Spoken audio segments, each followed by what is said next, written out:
Hi, everyone. Welcome back to another episode of the Healing and Dealing podcast. I am your host, Charlotte Estrada, and I'm so excited today to have this special conversation with Liz. As a recovering codependent girl, Liz Salamy Abess talks about her 20 plus years on the family sidelines, living in the shadow of the drug addicted older brother she adored until he OD'd in his 30s. Liz shares how that experience affected how she became someone who needed to fix people to feel worthy. She carried codependency into her marriage and spent the next 20 years trying to fix her husband and manage his issues, ended up with PTSD, and then spent another season working on rediscovering herself. She tries to help people, but now from a healthy, balanced perspective. Love that. Liz leads revision workshops and mentors people on releasing their focus on OPS, other people's stuff. She writes the Finding Freedom newsletter featuring her Dear Ms. Liz advice column and speaks to groups about addiction, codependency, and recovery. She's currently editing her memoir about being the sibling of an addict. Liz earned an MFA from the University of Nevada, Reno, Lake Tahoe in creative nonfiction and is currently doing the 12 steps to keep growing in her own revision. She's thrilled to have found freedom from codependency and loves inspiring others to stop managing other people's lives and start fulfilling their own purpose. That's beautiful. Like, so beautiful. Thank you, Liz, for being here. Oh, I'm glad to be here. It's such a Yeah, treat to be able to use, and I know you do this too, use what has happened in our life, right? Our mess to now use it for good. absolutely. That is literally like my mission statement, turning my mess into a message because, for so many years we think things are just happening to us and we go through all this trauma and we don't know why. And then all of a sudden, this bright light occurred for me anyway. And it was like, oh, I'm supposed to use this to help other people. It's almost a gift, that was given to us Right. to be able Yeah. to share and really like help others through that. So we have so much in common from the big brother that we love and adore, being an addict. I do as well, which my listeners, if you've listened to my story on, my first episode, I told a little bit of that story, how it started when I was really, really young Hmm. with him. So I totally relate in that aspect with you and being a fixer and being codependent. So let's dive into Liz and really what, your journey and what led you to this beautiful self rediscovery that you found. Yeah, it's a long story, right? I wish I could say it happened fast, I know. but I didn't recognize it, that I was codependent for years. But yeah, it started with my brother. I was about 11 when he started smoking pot, which was what we called it back then. And Mm-hmm. he he just had an addictive personality. I think now he probably has ADHD or something, but he was Yeah. definitely self-medicating. We had a neighbor across the street who was just bad news and got him into a lot of bad stuff early on. And my parents didn't say no enough. We were never grounded. Great Mm-hmm. parents, standard middle class family. But I think my mom was codependent in the beginning, just trying to keep the peace. Mm-hmm. And so she did that all the time. She ended up later on giving him money, not telling my dad. I mean, it just was this big, Yeah. ugly thing. And so I learned that. I learned to fix things, enable. I also learned being the good girl, got me love and attention. Yep. So becoming a people pleaser, becoming codependent, in needing just to be seen in whatever way it was, saying yes, because that got me what I needed. Yeah. Um, so, I mean, I remember when he smoked pot in his bedroom, and of course I kept that lie. I was the younger sister. I adored him.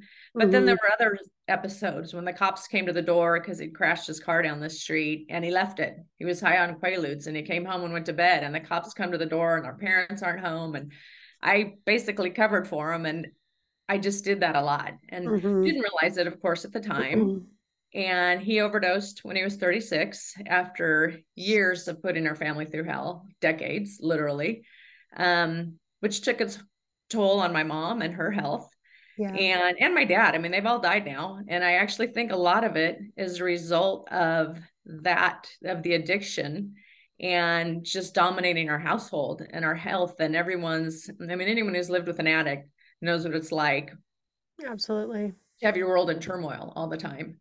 Um, so yeah, so anyway, he died, and I carried that later then into my marriage.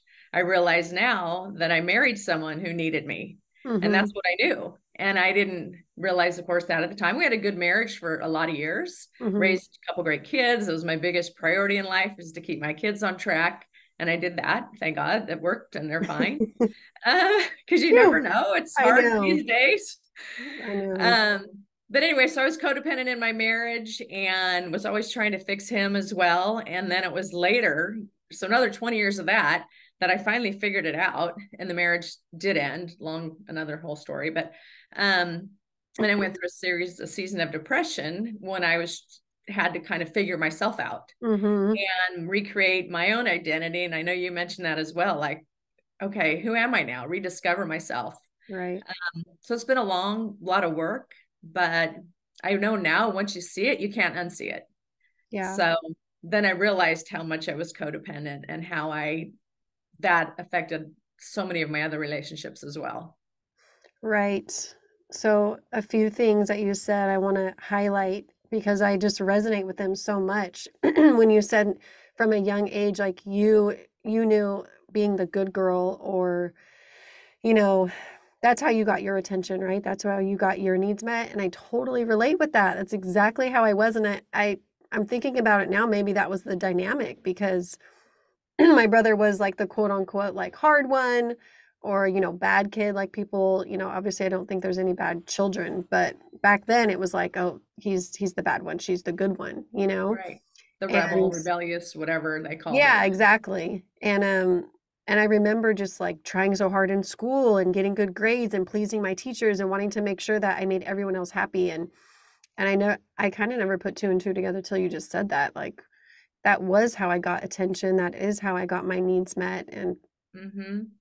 I have always looked at it as a positive thing because I was doing good things, right? I was getting good grades, Right. but it really wasn't healthy, right? Like, It's I mean, to a degree, we all do that, right? And we right. want to get, the praises, like good job. But Mm-hmm. that's how we become codependent, is if we're in a dysfunctional household Yeah. and we're doing everything we can to help keep the peace. And in fact, I wrote it down for what I say. I say it's an codependency has to do with an unhealthy attachment to another, traditionally someone who was or is addicted to something. And that's kind of an addiction too, to people. Yeah. And it's when we lose ourselves, but we do learn that in childhood. And then we do the things to get the love and attention. And then we become dependent on them as well. And so that's why it's codependency. And that's when it becomes unhealthy, right? Is when we Mm-hmm. start to lose ourselves to satisfy someone else's needs. Yeah. And then it can carry into all kinds of different other areas, which is Right. life. Yeah. And then, moving into your marriage and really just trying to be the fixer, right? And help fix him and that led you to be codependent as well. And it sounds like you spent a lot of years focusing on other people, you Correct. know? And then so what happened when you started focusing on yourself? Well, it took a while to really realize it was a need. I mean, my life kind of had to, I don't want to say implode. But Mhm.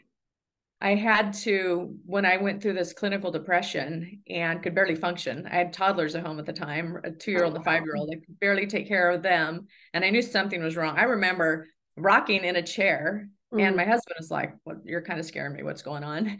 And I didn't realize it then, but it was a clinical depression.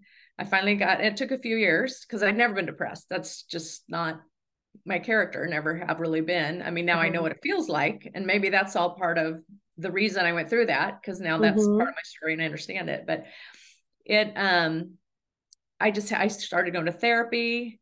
I started praying, spending more time with God, yoga. I went through a teacher training. I just did all these things to kind of learn.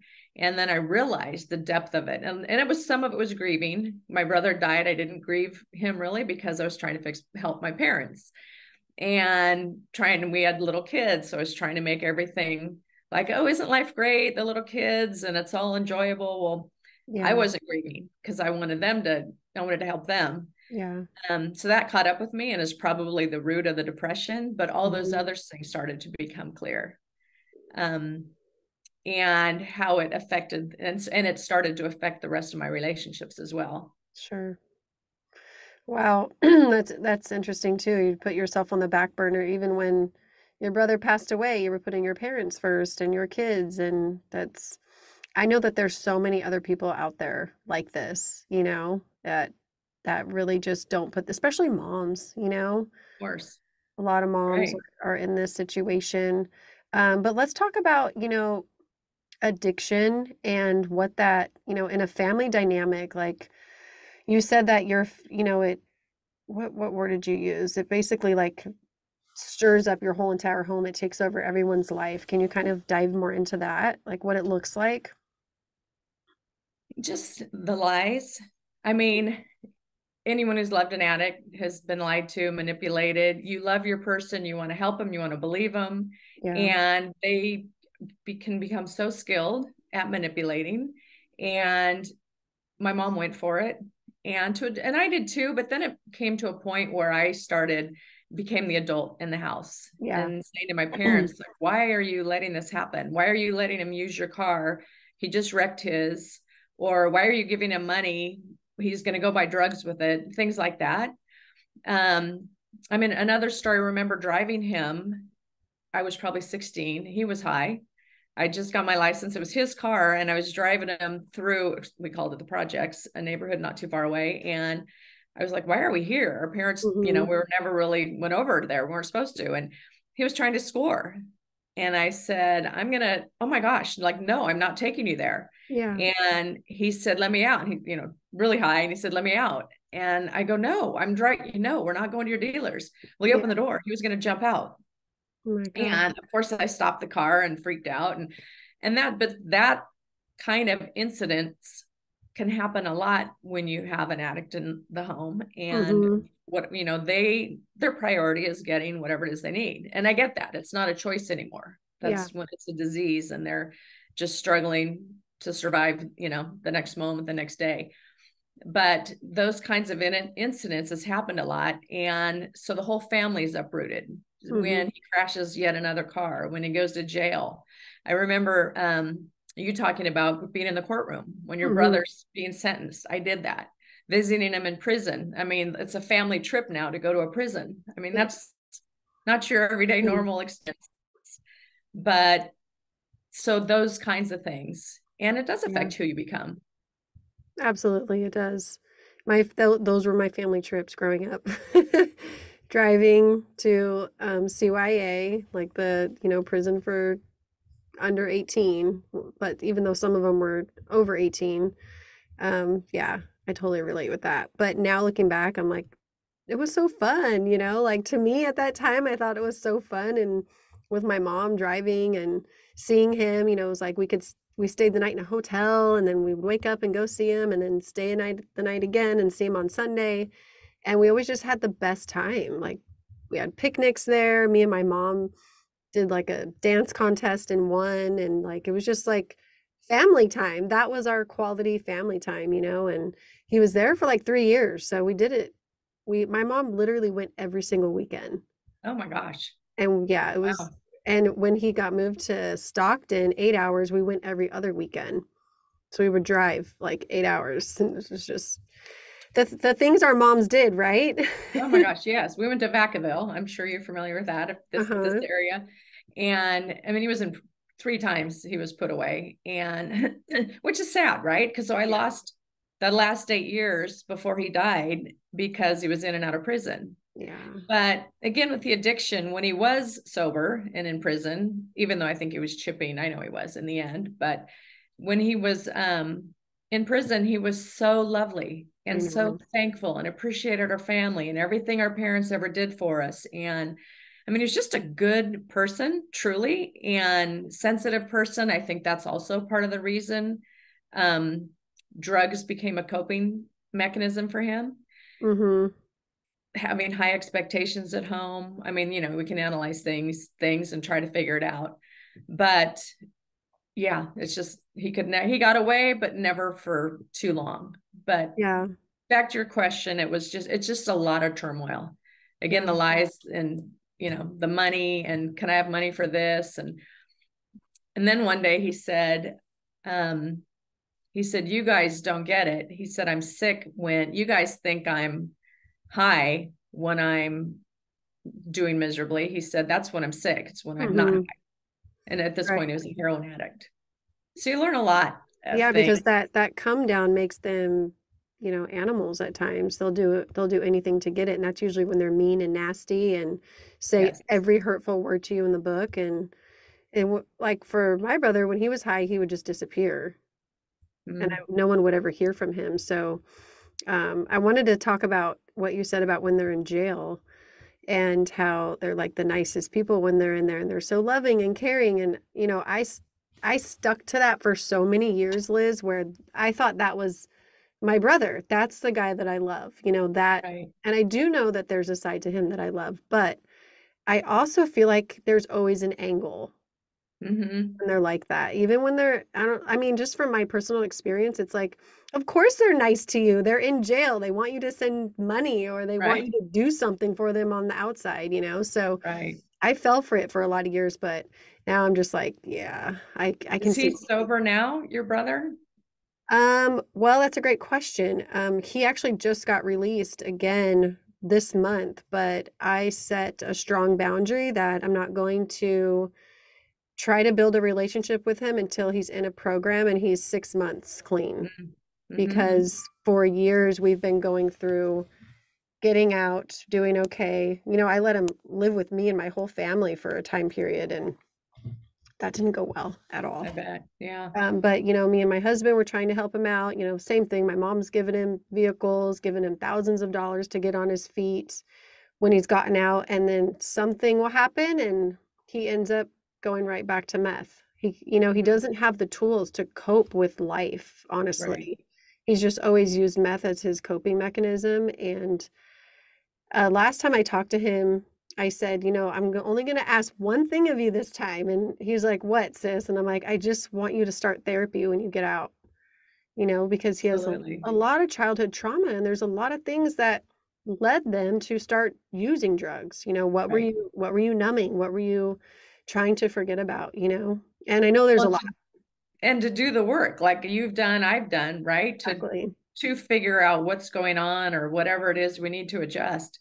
And I do believe that recovery, whatever it is, whether it's AA or Celebrate Recovery or whatever the program is, absolutely.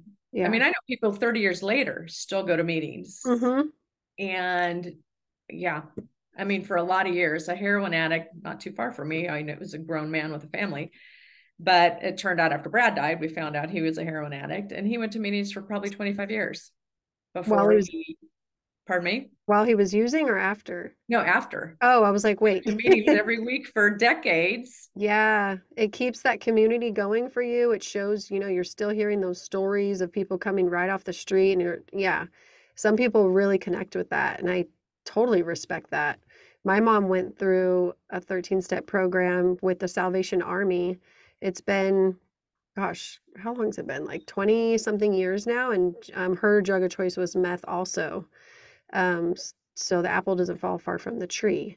Mm-hmm. But she it changed her whole entire life. Like I was like 16, 17 at the time, and my mom and brother were actually using together at that point. And I was, that was just a terrible time in my life where I was just like, what the hell is going on? Like I I couldn't bet.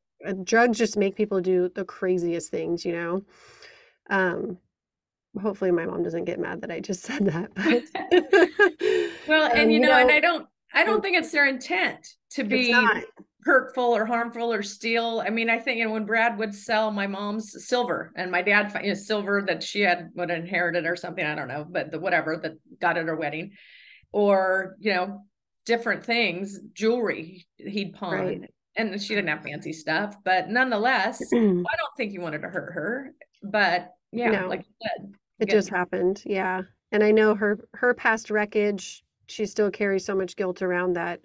I'm also encouraging her, like, to do some work herself so she can let that go, because she mm-hmm. feels pretty responsible for him and his addiction, and she's not, she's Right, really not. right. But anyway, yeah, so I love that you have that story of someone that stuck with AA after all those years, and because some people need that, they really do. Well, somehow you need to peel back the layers. Yeah. And that can take peel back the artichoke, the onion, whatever you want to call it, but Mm-hmm. get to the root of you. And Absolutely.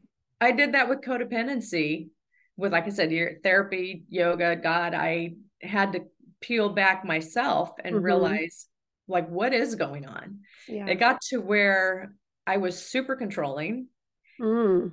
super FOMO, super micromanaging. And this was after I was grieving in that season of depression, because that was how I coped. And it was Mm. a relationship addiction, which they call codependency, and just leaning on people, needing people. And one year we had little kids and we didn't have any plans for 4th of July. And we lived in a community where it was kind of a big fun deal. And I ended up with 4 plans because I couldn't stand the thought of not having a plan. And I kind of became this crazy person. I remember telling a friend that let's go, or we were making a plan to go, I think, see someone speak or something. And I said, okay, when we get there, we're going to sit here and we'll sit here. And then our husbands will sit here and then you'll sit there. And she goes, stop micromanaging me. And I'm like, what? And I truly was. And so that's when it became so paralyzing in my life that I started to know I needed to change. And once I see it, though, and I think this is true, like denial of, like, I'm an addict or I'm an alcoholic. Of course, we deny it until we no longer can. Right. And that's to the point I got. And like I said, once you see it, you can't unsee it. And that's when the healing can begin.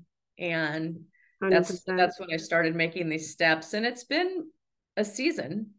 And then fortunately, marriage ended as not as a result of that, but as I left the marriage, it became even more clear to me how I had been codependent. Yeah. And fixing him and making excuses for why he couldn't show up for a vacation or a dinner or whatever it was, because he was always at work. And that's how he patched the holes inside him. Right. Is a work addiction. So we all do that, right? We all have things, and I call it patching holes with whatever. Yeah, whatever's your thing. Yeah, people. I've heard of them as being called buffers, whether it's like alcohol, drugs, gambling, work, micromanaging, like whatever we can do to try to fulfill something in us, but that you really need to, like, eventually, like you said, once you see it, like, the work that has to be done, and like why this is happening, why this is keeps occurring in your life. It's all little coping mechanisms that we develop and we use to keep us safe. Our ego has kept us safe for so long with these things that it's really hard to break free from that. And that's why I'm just so happy to meet incredible women like you that have and have really pulled back the layers and like did the work to see, like, who they actually are, and like, hold themselves accountable. Like, I've had to go through the same thing, and we're still peeling. It's like a never-ending process, right? Right. Oh, I think we're always in recovery, but it takes, and to your credit, I mean, it takes courage to be willing to do the work, and a lot of people never do. Right. I mean, they'll spend their whole lives struggling, and I'm sure we know people that just struggling with whatever it is. And codependency is a hard one because you can just be a nice person, giving, loving, pleasing, and it's not a problem until it becomes a problem, like any addiction. And then you're willing to change it. But it's a tricky one because most people won't admit it. They're in denial, and that's just they're coping, and that's what works. But to label it, it kind of has a negative connotation until people really understand it, and then they can see it in themselves and go, oh wow, that's me. And it can start hurting relationships when you get to be too much for other people, for out of sure, your like need.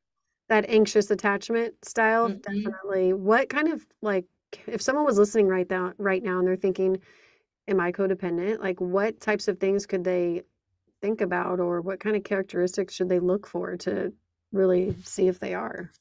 Actually, I have a thing on my website. You can sign up, and I have a thing that is how to tell if you're being loving, enabling, codependent, and why it matters.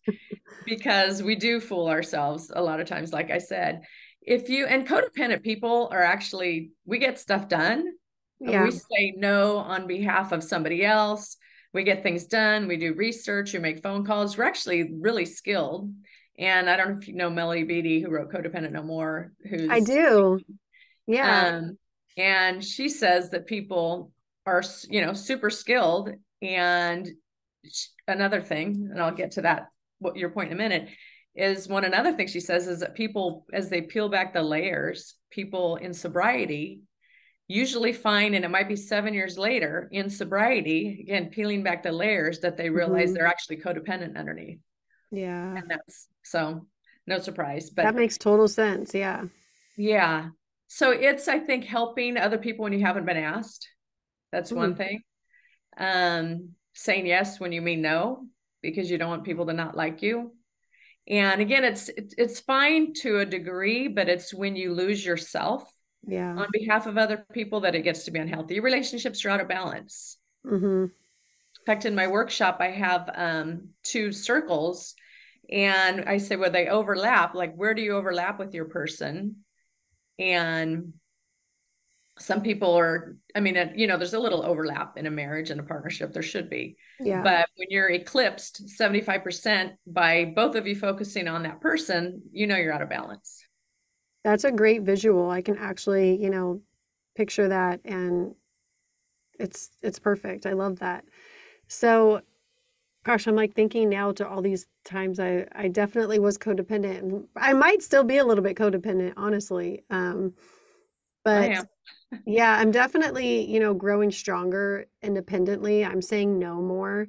I remember, my husband used to always tell me, like, you say yes to everyone. Like, it's okay to say no. Like, I would be like, yeah, I'll give it this person a ride, and they can stay the night. And I would just overwhelm myself. Mm-hmm.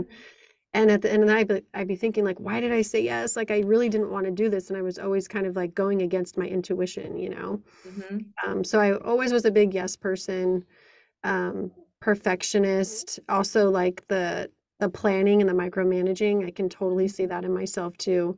My best friend used to always say, like, you don't have to plan everything. Let's just let the night flow. It's okay. I'm like, okay. Like, I had to really like take a deep breath and be like, all right, let's let it flow. Oh my gosh, I still struggle with that. Yes. Me too. And like our last vacation, I we went 5 days like at all inclusive, and I wanted to plan like every day, but I was like, okay, I'm only going to plan one day, and the rest we're going to just relax and do whatever, and it actually worked out really well, because I feel like having some people really like that structure, which I understand, but sometimes it's like stressful because you're like Right. trying to meet deadlines, but you're on vacation, I didn't Right. want to have to do that. Well, and I think I did that with my kids. Would probably tell you, they're grown now, like 27 and 30, but they would tell you if we asked, and I don't know that I want to, that I was that mom, and we would Yeah. have plans, and they'd be, can we just kind of let it unfold? But I didn't want anyone to get bored. And so I always had a plan, or even a backup. And that's also, I think that might just be the mom in me, is we'll have on a vacation, like all these neat things. Well, nobody knows that I'm behind the scenes planning it and making sure we have the reservation and, oh, why don't we go Mhm. here? Well, of course I had not always, but Yeah. I might have already had it figured out, but maybe I just don't need to talk about it. That's a So good idea. I like yeah. that. I like Yeah. that. I'm curious what you just said. You said, I didn't want anyone to get bored. Is that something that you still like think about, or do you think it's I okay for do. kids to get bored, or? I no, I 100% it's okay, but Okay. that was more my issue. Gotcha. Okay. Right. Yeah, that was part of it. Trying to Mm-hmm. make sure they were happy all the time. I still do that. I'm gonna be honest. Like, I let my kids be bored, but at the same time, I'm always like, oh, it's the weekend. I have to make it super fun. And, I want to, yeah, I think Yeah. maybe I need to join your workshop, honestly. Yeah. I'm You're like, welcome. now You're I'm like invited. breaking myself down, like, oh my gosh, I still like have these tendencies to be that way, and it's just like innately in me. And it Well, actually and it's takes, fine. Like I said, it's fine until it's not. yeah. So, because I mean, being giving and loving in a marriage or a relationship is, of course, what we want. And that's what makes a Hmm. good marriage, right? If we're looking out for each other. But it's when you sacrifice yourself too much. And that's, yeah. I say Yeah. when you lose yourself or, when you're out of balance, that's when it's not healthy. Yeah. And because that'll catch up Definitely. with you. And Hmm. it eventually be frustrating or lead to something, some kind of frustration or anger or a wedge in the relationship. Like Yeah. that's happened to friendships, where we try so hard to connect or expect people to show up for us and demand they show up for us, things like that. Well, that's not healthy. Now you've got, and you may not even see it when it's happening, but you might notice like, gosh, people are pulling away from me. Well, Mm-hmm. that might be why. Yeah, totally. What would you say to someone who loves someone who is codependent? Like how do you, really navigate a relationship with someone who has a codependent personality?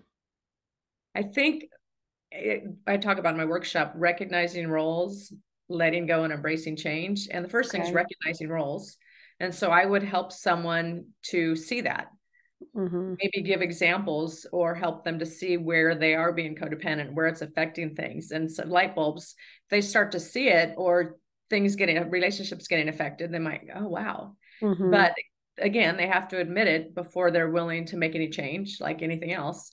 Right. And then there are books. I talk about it, other people talk about it, but therapy, definitely. I know they see that a lot. And it's, again, people usually don't know why, but they Yeah. finally go to therapy and then they start to learn you're codependent and it starts to make sense.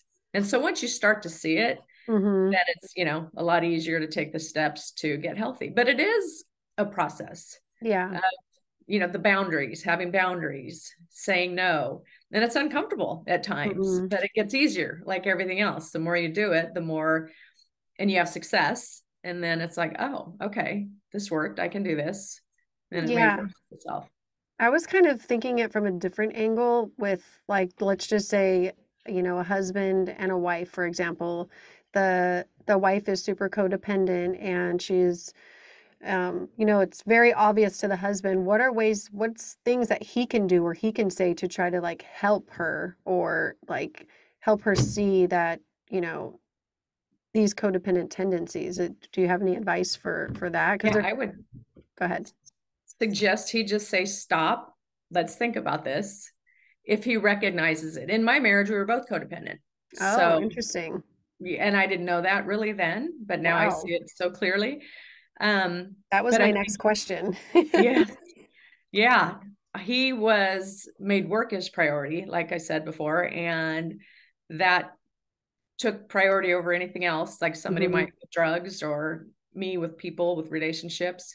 And he sacrificed a lot of things in his life in order to meet that need, Right. including not being there for his family at times and I don't fault him for it because he didn't know that either. He does now. Yeah. But I would say if a husband sees a wife who's being codependent, and if he recognizes it or Hmm. is educated somehow now to say, okay, let's stop, let's consider, let's take a look at this. And here's what I'm seeing. Hmm. Yeah. That's exactly what my husband has said to me many times.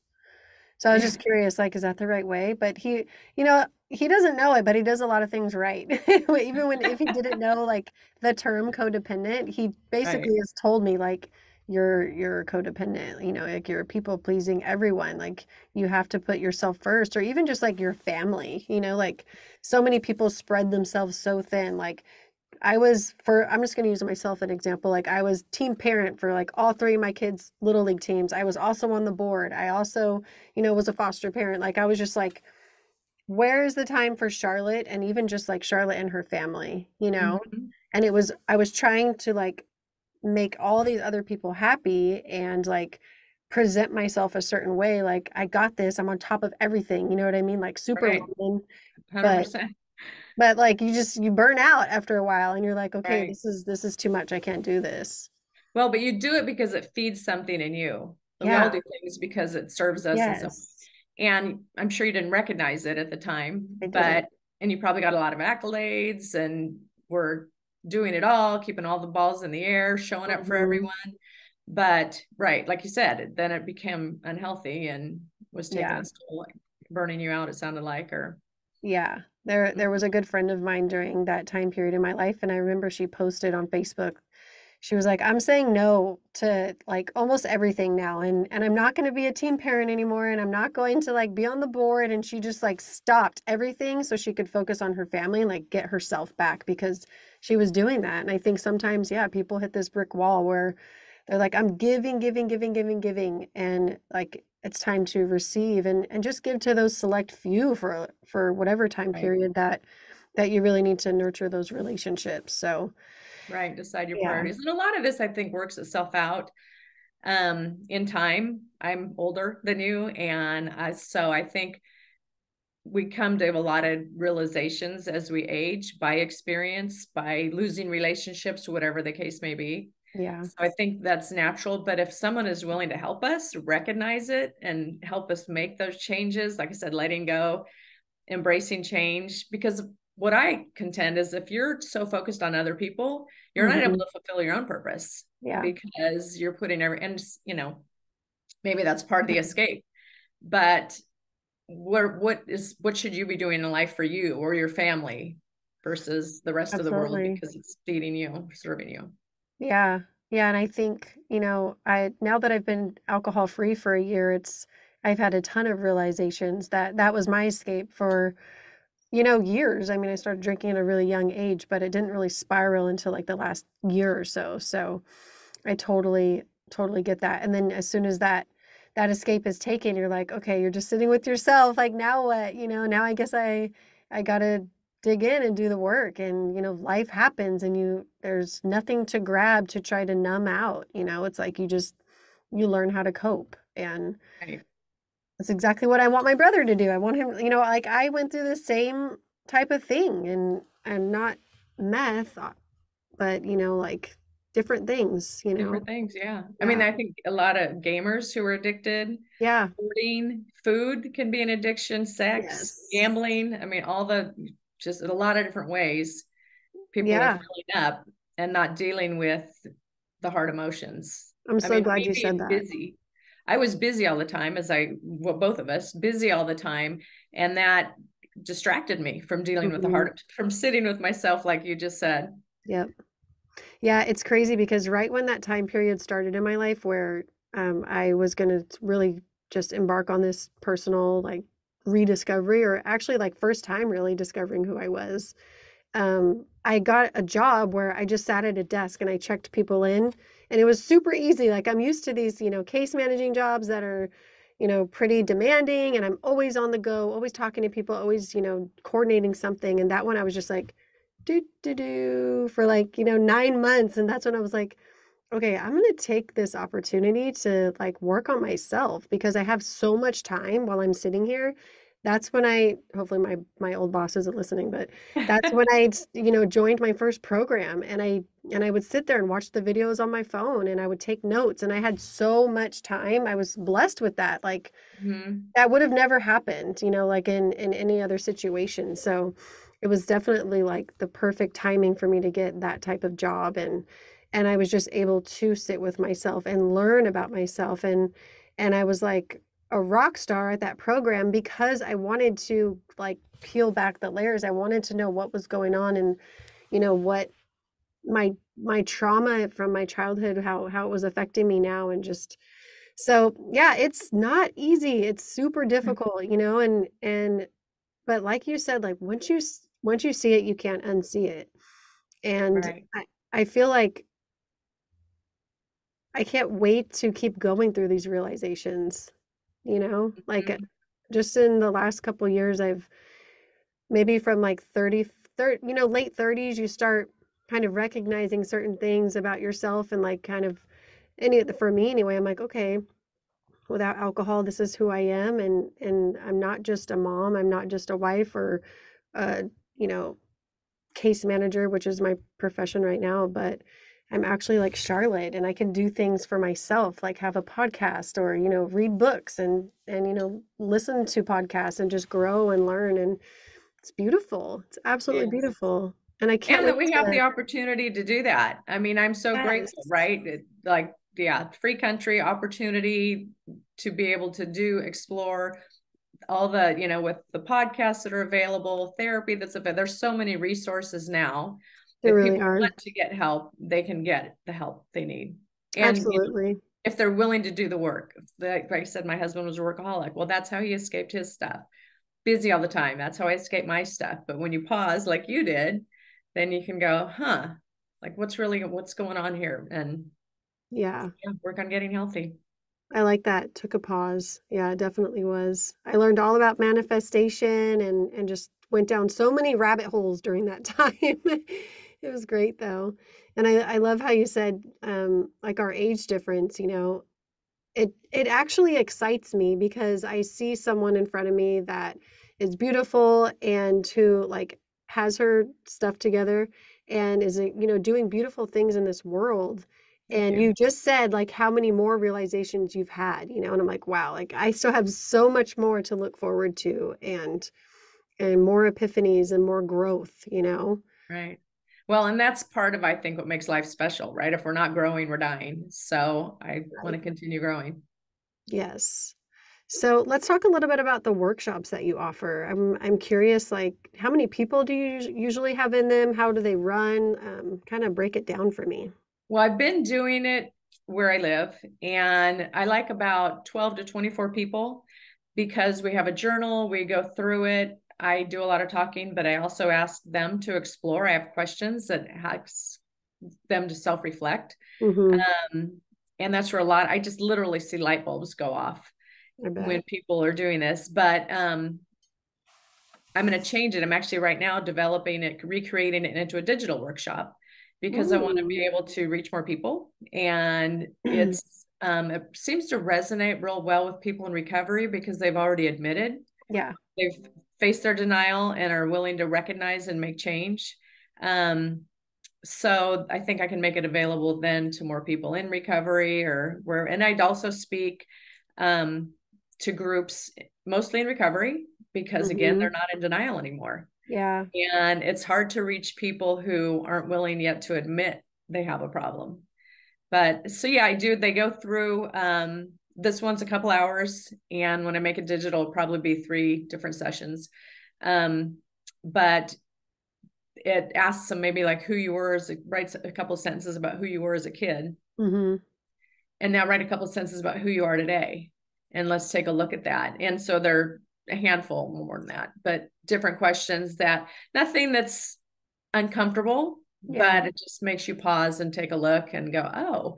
And then while I'm talking about my story and codependency, then people can resonate like, oh my gosh, like I see that, that's me. Yeah. And so the light bulbs start to go off and it just prompt them through some things they can do differently to begin recognizing their roles and Mm-hmm. letting go and then embracing change in order to fulfill their own purpose. Yeah. It's That's actually, I love it. awesome. I love seeing, like I said, light bulbs go off and people recognized it. And then from there, they can continue to do the work. But at that point, if we open that up, then they have the opportunity to continue to get healthy. Yeah. It's in person. Mm-hmm. That's cool. It's like these days it's rare to have in-person things. I feel like everything is online now. So yeah, I would highly encourage you to open that up to digital because you'll probably have people flooding in for that, 3-day workshop. Like I already want to sign up, honestly. Because the same thing I got you happened. down. Yeah, the same thing happened when you started talking about all of it. Like all these light bulbs started going off. I'm like, wait, I I definitely see a past version of myself like that, but there's still things that I notice that I still might do that could just be little areas I need to keep cleaning up, Mm-hmm. and kind of shine a light on. So thank you And I for still doing have moments. I mean, I kind of laugh at myself now when I'm trying. The other day, a guy was backing golf carts there's a zoo not far in the park by my house, not far away. that. Mm-hmm. There was a truck full of golf carts and he was backing in. This was actually a while ago. And he was backing in and I saw him thinking, well, why is he going there? The golf course is across the street. And I went, sir, excuse me. Like the golf course is over here. And he goes, oh, I'm delivering these to the zoo. They use them I'm like, oh my gosh, like really, Liz, you're here telling this delivery driver where to take I mean, it just makes you laugh. So the little things like that still happen. I And honestly now I do can stuff laugh like at that them and too. recognize, okay, I don't need to fix the world. Not my deal. Yeah. Stay in my lane. Or just like little things will eat at you until you say something. You're like, oh my God, like I have to tell them. Yeah, I probably would have maybe said the same thing. I don't know. It sounds like we're pretty similar in that area. Right. Yeah, I totally Um, see that. And I also have it in my newsletter. It's an advice column, Dear Ms. Liz, where people write in and That's talk right. about, like, ask a question. How do I handle this situation? Or this is what's going on, or this Ooh, addict in my life. Someone was suicidal, things like that. And um, it's that hard is stuff. awesome. When you're dealing with someone in addiction, it is, I mean, dealing with someone and how do you respond to them and how do you Yeah. handle it? And you love them. And it's hard stuff. It really is. And this is what's really driving me to start my first group coaching container for families of addicts and a separate one for alcoholics because I feel like they're a little bit different. And I want, the groups to be able to relate on the same topic because it is so hard. And it really takes, I feel like, personal work that you have to do to break free from, you feel like you're shackled to that person when you love them. Mhm.